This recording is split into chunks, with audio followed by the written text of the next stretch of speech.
Ladies and gentlemen, boys and girls, children of all ages, welcome to episode 3 of Nothing But Night, starring the man C. Perry II. I'm the What? Midnight Rider. And if you are of certain age and ilk, you understand what this show is about. We just want to hit some hoops, talk a little ball, give you a recap from the night before, give you some touching news. And we all know if you have a certain age, this music right here.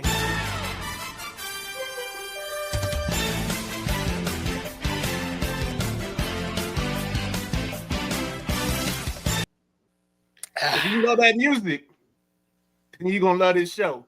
Um, First and foremost, C. Perry, how you doing, man? Doing How's good, bro. everything?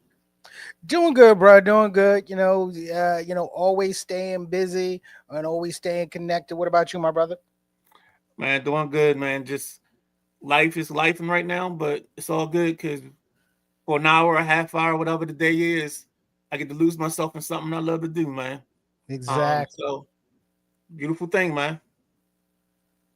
Anything you want to talk about real quick before we hit these scores? Nah, bro. Yo. Let's hit it. Let's hit these scores, bro. All right. First and foremost, the first game on the ledger, Boston Celtics and the 76ers. We were talking about this a little bit in the pre-show. Jaylen Brown, 24 points, 6 boards, 5 assists. Anthony Simon came off the bench with 17 and 4. On the Sixers side of the ledger, looks like Jay Edwards was the leading scorer, followed by Tyrese Maxey. I keep wanting to call him Tyrone Maxey. He had 9 assists. The score was 102 to 100. The Sixers. What did you think? Okay, so this was the national game. Yes. Was the East Coast national game? I guess last night on NBC. And yeah, I mean it was a really good game. It's kind of bugged. It's kind of bugged that the Celtics and the Sixers in the first 10 games of the season have played each other 3 times, and the combined, and the combined score is like 4 points. Okay, Mm-hmm.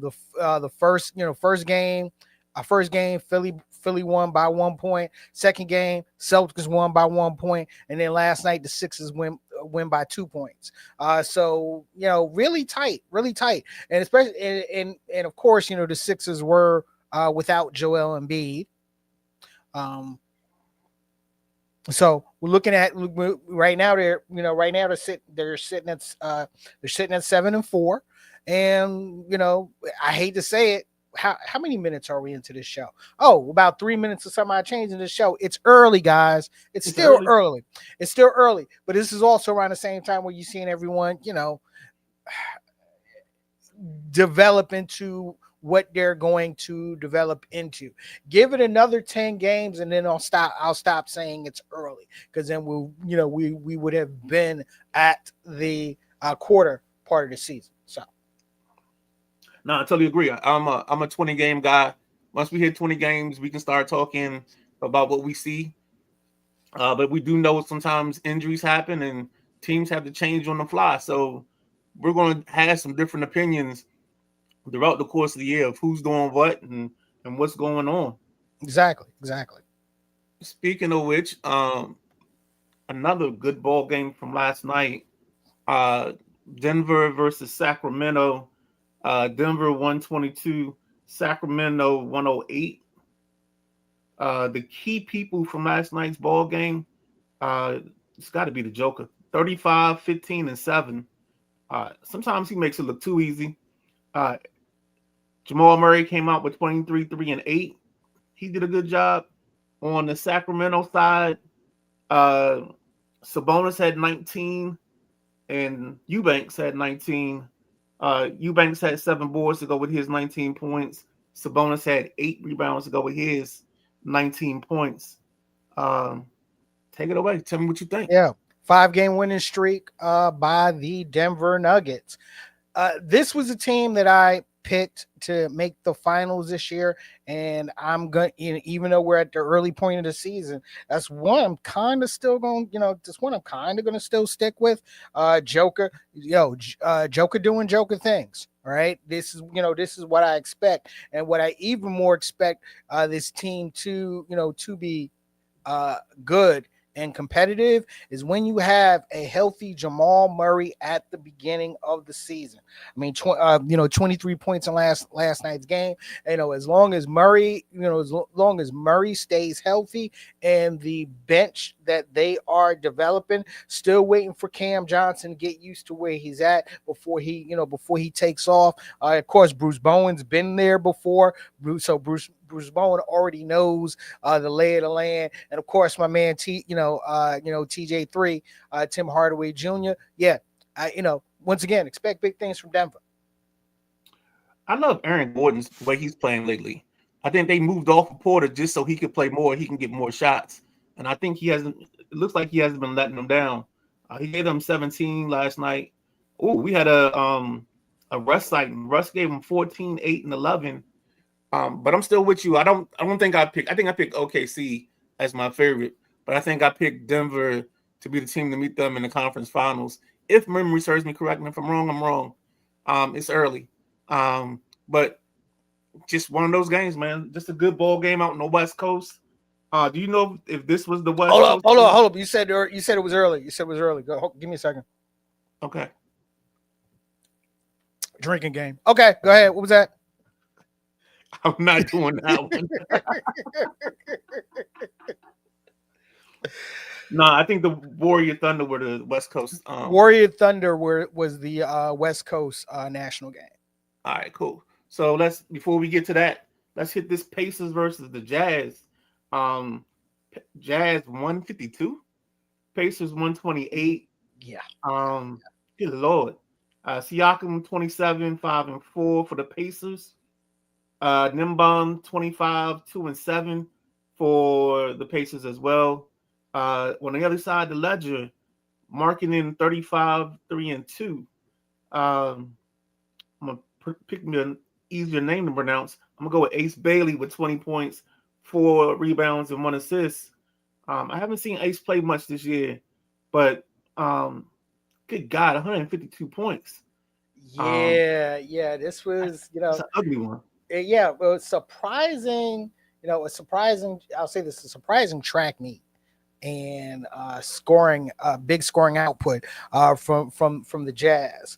Larry Markkanen, 35 points. Yeah, that Larry is that type of player that can that can give you a high number of buckets. But Ace Bailey, 20 points, young rookie, high draft pick, still getting used to being in the NBA, and yesterday was kind of a little breakout game for him. So I expect bigger things from him, and I expect this is definitely not going to be the last 20 plus game that you're going to see out of him. Yeah, it looks like some of the rookies just been feeling their way through. They've shown flashes, and that's the maybe biggest thing you want is you want to see the flashes. You want to make sure that the person you brought in is there, and you just got to uncover some things and unearth some things. Then they got to get used to their minutes. I think, I think the last 3 games he's been in double digits. So, hey, always good to go up. And plus, no, man, I'm not even going to say that. I don't want to say that now. Oh, you okay? I'm going to put this down. All right, go ahead. Grizzlies versus the Knicks. Knicks 133, Grizz 120. There's something going on in Memphis, and we'll talk about that once we get the scores out. Jackson Jr. 19 and 6. Adams 19 points and 7 boards. See for the Knicks, Brunson with 32 and 10. Nice performance from Towns, 21 and 13. Give me your thoughts. Again, the Knicks 133, Memphis 120. The Knicks are now 7 and 3 on the season. I mean, what can I say? They're 7-0, 7-0 at home. They put up 133 points, which was actually a franchise record for putting up 130 plus point games for 3 straight games. Wow. The offense is clicking. Right now, right now they're the only team in the league that's in the top 10 in offense and the top 10 in in defense. As of tonight, they're leading the league in 3-point shooting. So the Mike Brown system, I think, is finally taking effect. You're seeing you're seeing Jalen Brunson not coming up with the ball as much, not much of the dribble. Other people are bringing the ball up, and more passing. That over 30 assists in yesterday's game. Okay, and yeah, with the Grizz, yeah, yeah. John ain't feeling it. I was Even gonna with say last night's game, he's not feeling it. he hasn't had a 30-point game yet. I think his season high is 21. Yeah, and even with yesterday's game, he had 8 turnovers in that game. Yeah, Okay, something doesn't so look yeah, right. So maybe it's the maybe he's tired of the city and he needs to change the scenery because he hasn't looked like the old guy in a while. no, maybe it's the city, maybe it's the system. I don't know, but uh, yeah, I mean, this is something we're definitely going to keep an eye on. We talked about it last week, Yeah, and something we're going to continue to talk about because, like I said, I don't, in the end, I don't think he's going to be long for the spot. So we'll see. yeah, and I keep hearing rumors of him going certain places. The latest one I heard was Minnesota, so it'll be Yeah, also, interesting. yeah, I also heard Sacramento was also keeping an eye on what was going on as well. So we'll see. All right. Next up the bat is the Raptors 119, the Nets 109. Let's get into the numbers of that ball game. Uh, that's the highlights. Let's hit the box score. So with this one, Brandon Ingram 25 points, 5 rebounds, 4 assists. Quickly 24, 8, and 5. On the Brooklyn Nets side of the ledger, Michael Porter Jr. with 21. I think that's Nick Claxton with 21, 8, and 4. Uh-huh. So looks like four to start. I mean, yeah, four to starting five for Brooklyn was in double digits. Trying to see if there's anything that sticks out. Barnes and Patel both had double-digit rebounds. Assists weren't too bad. What you think, man? Tell me. Talk to me. I mean, to be honest with you, it's not much. I'm not expecting much out of Brooklyn. Brooklyn is the youngest, is one of the youngest teams in the league. They had 5 first-round picks in Right. this last draft, and seeing some of them getting run right now, even in the starting slot. And Michael Porter Jr. wanted to be able to take more shots. He wanted to be in a place and in a situation which would center around him and his scoring abilities. Well, you have it now with the New Jersey Nets, and now you got to be part of a build up process. That and speaking of build up process, happy to see Brandon Ingram ticking upward again. Been a huge Emmanuel Quigley fan since he was drafted by the New York Knicks, and happy that he ended up in Toronto in a place where he could flourish as a starting point guard in this league. And yeah, 24 points. Yeah, like I said, keep an eye on the Raptors, man. Keep an eye on the Raptors. I had him pick, I have them making a play in at the end of the season, and I'm steadfast sticking to that. A couple comments real quick. Um, I think this means Sabonis could be a 2020 man. Um, I don't think we're gonna have days of the 2020 person anymore. I think they'll get close to it 2015, 2016. I don't think we'll get the 2020 man.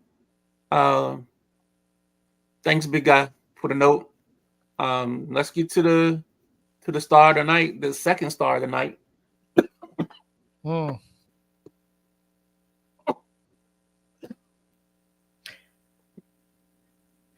Yeah, yeah. Doing good over there, bro? Okay. Well, the second national game of the night was Golden State Warriors against the defending champs Oklahoma City Thunder. Oklahoma City Thunder 126, Golden State Warriors 102. The reigning MVP Shea Gilgeous-Alexander had 28 points and 11 assists in 3 quarters. I'll repeat that, in three quarters. Chet Holmgren had a perfect shooting night. He had 23 with 23 points and and 11 rebounds. Right now, the Oklahoma City Thunder are sitting at 11-1. And Golden State,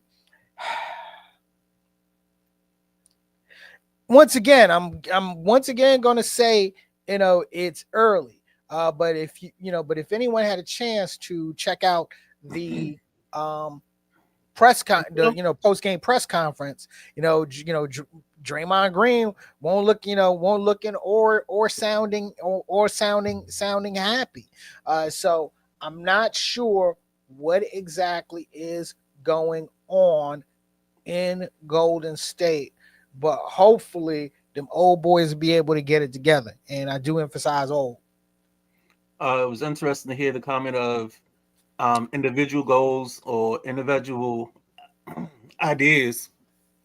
Didn't go into details, but some of the speculation was it's Jimmy Butler related. I'm not going to jump into that. There was and some are speculating that it's Kuminga related as well. So I mean, Kuminga can't be the happiest of campers. No, can't be. And I don't know why you would bring him back into the fold after what you did all summer. I mean, that's one of the people that you got to just go ahead and let him go.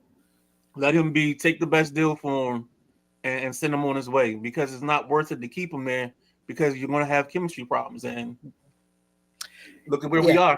Exactly. Keep an eye on Kuminga during the trade deadline. So, well, I think now he messes up his money, because didn't he have to sign a 2-year deal to get paid? Yeah. So now he'd be playing at a discount if he goes somewhere else.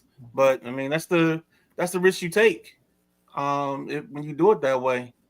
Well, I mean, that's what happens when you're a restricted free agent. Right now we're in a day. Think about it. We're in a day and a time where teams are not going to sweat the restricted free agent as they did in the past and challenge the team that holds his rights to match it. Because if you really think about it, it's a waste. It's the waste of time and effort. Yeah, because you can basically set up the contract that they're going to sign. Exactly. And teams stop doing that.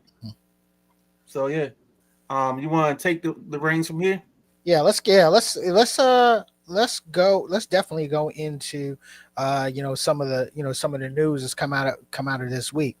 First off, I ain't gonna lie, I'm surprised that this happened this early in the season. General manager Nico Harrison is out in Dallas. He was actually met with ownership yesterday morning, and he was advised that he was being relieved of his duties. Of course, Nico Harrison has been criticized for what fans have called the worst trade in NBA history, with him dealing superstar player Luka Doncic to the Los Angeles Lakers for what amounted to be Anthony Davis. Like I said, I'm with the team that he's built and team that's not healthy. One of the bright spots, of course, getting the number 1 pick and getting Cooper Flag. Are you surprised that he got fired this early in the season? Wait, go ahead. No, because the idea was somebody had to sign off on this, and let me just say it that way to start the conversation. Somebody had to sign off on this deal. He didn't just walk in the ownership and say, "I got a deal done." Somebody gave the permission for this deal to be had and to be made. So I feel like ownership the whole time. Once they saw the fan reaction, they decided to turn back on him, and they made him the heel in this situation. He became the bad guy. He didn't want Luca, blah blah blah, and that's where all the storylines came from. So And, and now you hit it right on the nail. I mean, he was going to be the scapegoat for this regardless. Okay, mm-hmm, well, because someone had to sign off on it, all right, and somebody did sign off on it. Jason Kidd was okay with this. Was okay with this going on. So yeah, Nico was going to take the fall regardless. So I'll say this.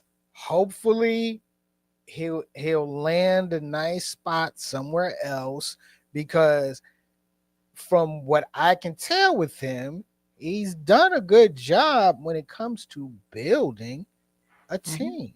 Okay, I'm sorry. Nico was responsible for the team building that got them into the NBA Finals 2 years ago. So it's not like he's a terrible GM. So we got to get to our buzzer beaters, so we can get out. So go ahead and hit the next one, which is Lenny. Yeah. So we did have two losses in the NBA. Hall of Fame player and coach Lenny Wilkens passed away at the age of 88. Now, Lenny Wilkens, yeah, he's he's the only player that's on the that was on the NBA 75, as well as on the NBA's greatest coaches list. Mm-hmm. Uh, you know, as a player, you know, he was amazing, and he was one of those leaders. With Bill Walton, with Bill Russell, as it related to players getting involved in the civil rights movement, especially in the NBA in the '60s. He was one of the groundbreaking young black coaches in the league. All right, championship winning coach with the Seattle Supersonics. This great, great coach. Great ambassador of the game. Totally agree. Couldn't have said it better. Um, he had another distinction where he was like I think he's in the Hall of Fame for three reasons: Mm-hmm. player, coach, and for the Dream Team. Yep. Is the only Yep. thing I'd have to add to that. And then let's wrap this last one up and get out of here.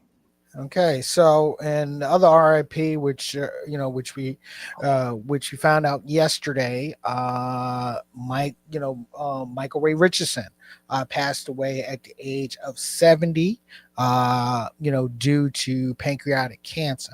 Michael Ray Richardson was drafted by the New York Knicks and with the number 4 pick in the draft in 1978, and this man's talent was immense. I mean, you had player, it's funny. I made a comment yesterday and that, Michael Ray Richardson, talent wise, rivaled Magic Johnson.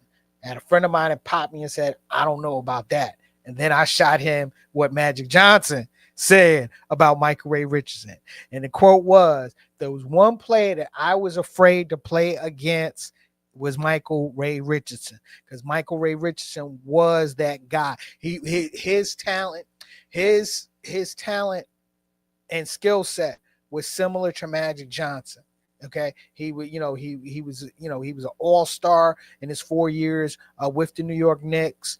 The problem with Michael Ray Richardson, it was the 70s and it was the 80s. It was cocaine, and it was he was traded from the Knicks to the Golden State Warriors, a trade that actually brought the New York Knicks Bernard King. And then he made it back to the tri-state area with the New Jersey Nets and led the New Jersey Nets to an upset victory over the defending champion Philadelphia 76ers. They knocked the Philadelphia 76ers out in the first round. So he redeemed himself. Then he got banned from the league in 1986. Spent the rest of his time playing, playing in Italy, where he won multiple championships and ended up retiring from basketball at the age of 46. There we go, ladies and gentlemen. C. Perry wrapping it up for both of us. This evening, we thank you for watching. Thank you, viewing the comments. This is the third episode of Nothing But Net. We'll see you again next week at 7:30. More to come. Take you around the league. Yes, there's more to come. With that being said, I'm the Midnight Rock. Yeah. Look, Midnight, there's more to come because in the creation and the execution of the third episode of Nothing But Net. Remember, dog, it's early. There you go, ladies and gentlemen, and that's how we sign out. It's early. Take it easy. Have a good night. Don't forget, stay tuned because Gentleman Jack and In the Passenger Seat has a great guest. It's Donnie Weekly or Wheely. He's like a senior softball champion, but you'll get all that information just by staying tuned to the network and letting Jack bring you in to his show. But with that being said, thanks and have a good night.